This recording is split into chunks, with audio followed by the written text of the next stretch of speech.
Hello，大家好，歡迎嚟到是馬同行。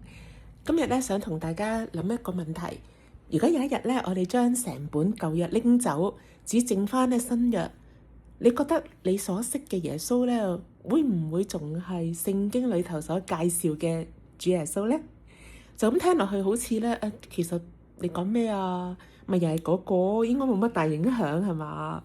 但係咧，如果我哋越讀聖經咧，其實越發現，如果冇咗舊約，新約其實好容易俾我哋呢一個世代重新定義嘅噃，甚至咧將主耶穌變成任何人都可以隨意演繹嘅一個人添。今日咧，我想同大家去分享3個原因。第一，耶穌從來沒有把自己和舊約分開。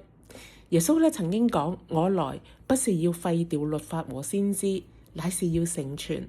復活之後咧，主耶穌喺以馬忤斯嘅路上，佢從摩西同眾先知一路去講起，就向門徒講解成本聖經咧係點樣去指向佢自己嘅。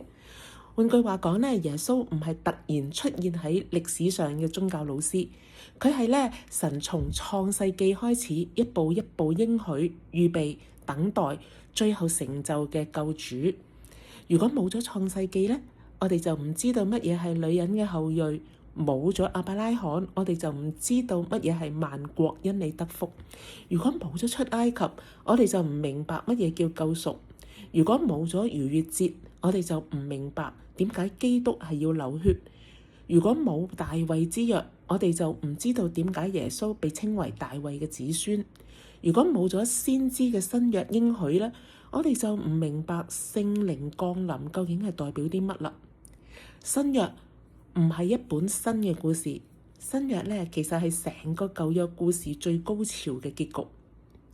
第二，保羅關心嘅唔只係我如何得救，亦都係誰才是真正嘅亞伯拉罕後裔。近年咧，神學界討論好多關於保羅新觀，亦都有人講保羅最關心嘅咧就係邊個先至真正屬神嘅約民。亦都有人強調保羅最重要嘅信息係因信稱義。我就認為咧，保羅其實係回答咗2個問題。第一個問題係一個罪人點樣可以喺神面前稱義？答案係唯獨因信基督。但係保羅同時亦都回答咗另外一個問題嘅喎，邊個先至係真正承受亞伯拉罕應許嘅人？邊個係佢嘅後裔？答案唔係猶太血統，亦都唔係割禮，而係凡信基督的人。所以咧，羅馬書唔係單單係講稱義，佢亦都用咗3章咁長嘅篇幅咧去討論以色列。加拉太書咧亦都唔係單單討論得救，而係討論外邦人係咪需要先成為猶太人，然後先至可以成為亞伯拉罕嘅後裔。咁如果我哋離開咗舊約，我哋就唔知道保羅究竟喺度回答緊啲乜嘢嘅問題㗎喇。第三，真正屬神的人，生命一定會流露出亞伯拉罕後裔嘅特徵。有人聽到因信稱義咧，就會即刻諗起嗰個決志禱文咯，又或者相信咪得咯，相信咗就 OK 㗎喇咁樣。咁之後嘅生命點樣發展啊？似乎就會好容易會跳咗落去，我哋唔好做法利賽人咁，諸如此類，諸如此類，就冇乜點理成聖嗰個部分啦。但係保羅唔係咁樣教導嘅喎，雅各都唔係咁教。亞伯拉罕呢，其實我哋睇返佢係因信被神去稱義，但係呢，佢一生亦都因為信呢而信服。佢離開本地本族父家，佢願意甚至獻上以撒，唔係因為呢啲行為令佢稱義，而係因為真正嘅信心就自然會結出信服嘅果子啦。所以咧，我哋唔係話因行為稱義，而係因信稱義，而真正嘅信心係唔會冇生命嘅改變嘅。真正屬神嘅群體咧，亦都必然慢慢會流露出亞伯拉罕嘅信心同埋信服。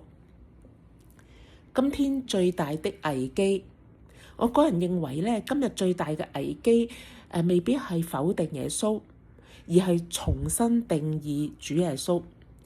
當福音咧離開咗成個救恩歷史，人咧好容易會將福音變咗係做一個善良嘅人啦，揾到真正嘅自己，心靈得到平安，甚至可能宇宙給你力量，彼此相愛，又或者救苦救難係咯嘅神，呢啲説話咧，其實都包含咗部分嘅真理。但係如果離開咗神同埋亞伯拉罕立約，以色列嘅歷史、十字架、復活同埋神完成救恩計劃嘅大故事、大藍圖咧，呢啲都唔再係聖經宣講嘅福音啦。福音咧，其實唔係我哋現代今天嘅人要重新定義出嚟嘅。福音係由神從創世紀開始，經過2000幾年救恩歷史，一步步咁樣啟示，最後喺耶穌基督裏頭完全成就。結語，或者我試下嚟個少少嘅 round up 啊！我相信咧，如果冇舊約，我哋真係好難讀得明白新約。唔係因為單單舊約係背景咁簡單，而係因為舊約同埋新約本來就係同一位神，同一個救恩故事。當我哋重新翻去成個救恩歷史，我哋就會發現呢，福音遠遠唔止係一個讓人得安慰嘅信息，佢係神信守應許拯救世界、更新萬有嘅偉大事情。但願我哋咧唔係淨係讀新約啊，我哋都一齊去成本聖經舊約新約一齊嚟讀，嚟一齊認識耶穌基督。咁咧呢度係是馬同行，但願咧我哋一齊彼此鼓勵，互相學習，一齊咧去認識神嘅話語，喺救恩歷史裏頭咧去深深認識我哋呢一位信實嘅上帝。願上帝去幫助我哋，我都邀請你去 subscribe、like 同埋 share。我哋下次再見，拜拜。